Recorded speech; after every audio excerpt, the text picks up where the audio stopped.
Welcome to our podcast, where we explore the rich histories and vibrant cultures of communities from around the world. In today's episode, we're delving into the fascinating story of the Namwanga people. Originating from Northeast Africa, the Namwanga have a unique and intricate heritage that spans across Tanzania and Zambia. Join us as we uncover their journey from ancient migrations to their current settlements and explore the agricultural practices that sustain their way of life. We'll also delve into their traditional marriage customs, highlighting the cultural significance of practices like the insalamu, and introduce you to the lineage of their esteemed chiefs. We'll discuss the Namwanga's love for the unique vegetable kumbi and the historical origins behind names like Nakonde, which means land of bananas. Through these stories, we aim to bring to light the rich cultural tapestry that defines the Namwanga people. Whether you're a history enthusiast, a cultural explorer, or simply curious about the world, this episode promises to offer insightful and enriching perspectives on the Namwanga community. So sit back, relax, and join us on this journey into the heart of the Namwanga's traditions and history. About Namwanga people. The Namwanga, or simply Namwanga people of Nakonde district, are believed to have migrated from Northeast Africa around 900 BC. The migration and subsequent settlement of the Namwanga people were marked by a lifestyle that was either feudal or nomadic. In a feudal system, they would have had hierarchical social structures with land controlled by a few and worked by many. This system often involved obligations and protections between the ruling class and the common people. Alternatively, as nomads, the Namwanga did not establish permanent residences. They moved from place to place, typically following seasonal patterns to find fresh pastures for their livestock or new areas to hunt and gather resources. This mobility was essential for their survival and shaped their cultural practices and social organization. Over time, the Namwanga ways of living and their interactions with neighboring tribes influenced their cultural development. Despite their eventual settlements, traces of their nomadic heritage and feudal structures can still be observed in their customs and traditions today. This historical journey from Northeast Africa, through their shared experiences with the Tonga Ila people, to their current location in Nakonde district, highlights the rich and dynamic history of the Namwanga people. Origin. As the Namwanga people migrated, some decided to settle in Tanganyika, now known as Tanzania, while others continued their journey to northern Rhodesia, now Zambia. In Tanzania, they spread to areas such as Mbeya. Those who moved to Zambia settled in various regions, including the Mwenzo area in the western part of Nakonde district, as well as parts of Chinsali, Kasama, and Mbala. Meanwhile, the Tonga people continued their migration to southern Zambia. It is important to note that during this period, there were no established borders, allowing the Namwanga people in both Tanzania and Zambia to share resources and leadership. After the establishment of national boundaries, the headquarters of the Namwanga people remained in Tanganyika, Tanzania, under the leadership of Chief Mukoma. To this day, the Paramount Chief of the Namwanga people is based in Tanzania and appoints a chief to govern the Namwanga people in Zambia. The first appointed chief in Zambia was Namulinda, who served as Chief Nawaitwika. Upon her death, Namaipo succeeded her as Chief Nawaitwika. Following Namaipo's death in 1940, Malia was appointed as the third Chief Nawaitwika, serving from 1941 to 1999. Malia ruled for over 56 years, making her one of Zambia's longest-serving chiefs. After her death, Evelyn, born in Zambia and residing in Mufulira with her husband, was appointed as the current Chief Nawaitwika. While at Mwenzo, a man named Musani from the Biza tribe in Mapika visited the area. Musani was known for his intelligence and introduced the use of firewood to the Namwanga people, who previously ate raw food as nomads. Due to his intelligence, Musani received many favors from the local people, including the Simwanzas, Sichalwes, Sichisias, and Sinkalas.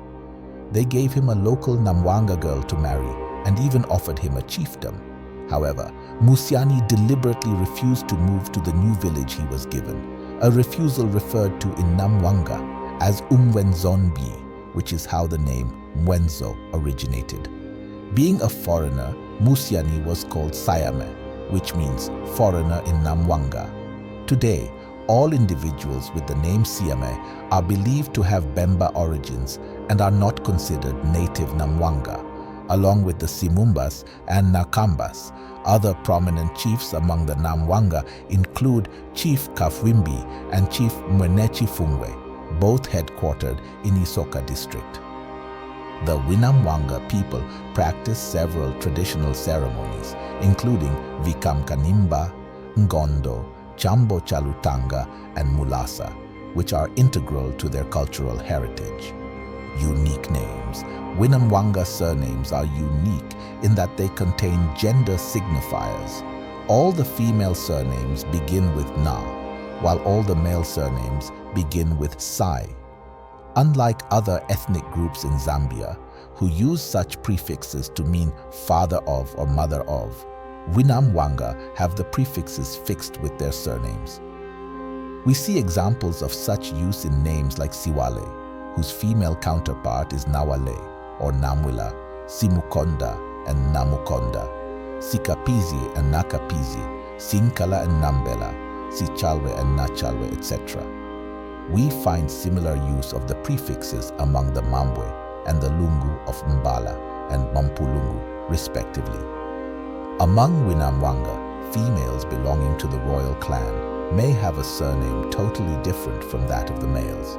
For instance, males of the current royal clan carry the name Siame, while the females are called Nakamba. Among the Mambwe, however, Nyame is the female equivalent of Siame, food. The Winamwanga people are engaged in various agricultural activities, growing a diverse array of crops. Their primary crops include millet, groundnuts, beans, and maize, among others. These crops form the staple diet of the community and are essential for their sustenance. In addition to crop cultivation, the Winamwanga also rear livestock. Cattle, in particular, hold significant economic and cultural value, as they are considered a main store of wealth and are commonly used as a form of currency in marriage transactions. Besides cattle, they also raise sheep, goats, poultry, and pigeons, which contribute to their livelihoods and food security. A unique aspect of the Winamwanga's dietary habits is their fondness for a particular vegetable called kumbi or pupwe. This vegetable has a slippery quality similar to okra and is a notable part of their cuisine. Preparation of kumbi involves the use of baking soda or soaked charcoal ashes to enhance its texture. It is often mixed with beans to create a nutritious and flavorful dish. This kumbi bean mixture is typically served with nasima, a thick maize meal porridge that is a staple food in many African cultures. The Winamwanga's preference for kumbi has become a cultural identifier and is often the subject of light-hearted teasing from members of other ethnic groups. Despite this, the dish remains a beloved part of their culinary tradition, reflecting their unique cultural identity and agricultural practices. The combination of kumbai and beans served with enzima not only provides nutritional benefits but also reinforces the community's connection to their land and heritage. Courtship and marriage. In traditional Winamwanga culture, similar to many other African societies, there is no concept of dating as understood in modern contexts. Any form of premarital friendship or relationship between young males and females is strictly forbidden. Despite these restrictions, young people often find discreet ways to express their interest in one another. When a man wishes to declare his interest in marrying a woman, he must offer her a token, typically money or beads, known as insalamu. If the woman accepts the insalamu, it signifies her agreement to the marriage proposal. However, her acceptance alone is not enough. Her parents must also consent to the marriage. To formally express his intent, the man sends a trusted friend or relative as a go-between, called kateya wa mpango, to approach the woman's parents. This intermediary conveys the man's interest and intentions. If the parents consent to the proposal, the man is then required to pay a dowry, which is often calculated in terms of cattle, but can also be paid in cash. The dowry is a significant aspect of the marriage process, symbolizing the man's commitment and ability to support his future wife. If the woman's parents reject the proposal, the man must seek another prospective bride. In situations where a man impregnates a woman before marriage, he is obligated to pay damages in addition to the regular dowry payments. This requirement underscores the cultural emphasis on maintaining proper protocols and respect for familial and societal norms. It is considered taboo for a woman to propose marriage to a man. The process of courtship and marriage proposals is strictly patriarchal, with clear roles and expectations for both men and women. This traditional approach to marriage highlights the importance of family involvement and community approval in the union of a couple, reflecting the deep-rooted cultural values of the Namwanga people. Chiefs of Namwanga people. The first chief to rule the Namwanga people in Zambia was Namulinda, who served as Chief Nawaitwika. Following Namulinda's tenure, Namaipo became the second chief. Namaipo's rule ended with her death in 1940. The third chief, Malia, ascended to the position in 1941 and ruled until 1999. Malia's reign lasted 56 years, making her one of the longest-serving chiefs in Zambia's history. After Malia's death, Evelyn, who was born in Zambia and lived in Mufulira with her husband, was appointed as the fourth Chief Nawaitwika. In addition to Chief Nawaitwika of Nakonde district, other notable chiefs among the Namwanga include Chief Kafwimbi and Chief Katietie, both of whom preside over areas in Isoka district. These chiefs, along with Chief Nawaitwika, play significant roles in the leadership and cultural preservation of the Namwanga people. All Namwanga chiefs traditionally come from families with the surnames Siami or Nakamba. These surnames are integral to the lineage and heritage of the Namwanga chieftaincy. The name Nakonde, which refers to the district where Chief Nawaitwika resides, means land of bananas in the Namwanga language. This name reflects the agricultural abundance and significance of banana cultivation in the region, highlighting a key aspect of the local economy and culture. Conclusion. As we conclude this episode on the rich history and culture of the Namwanga people, we've journeyed through their migration from Northeast Africa, their settlement patterns in both Tanzania and Zambia, and the unique aspects of their social structures and traditions. We've delved into the intricacies of their agricultural practices, their traditional marriage customs, and the esteemed lineage of their chiefs. The Namwanga's story is one of resilience and adaptation, reflecting a deep connection to their heritage and land.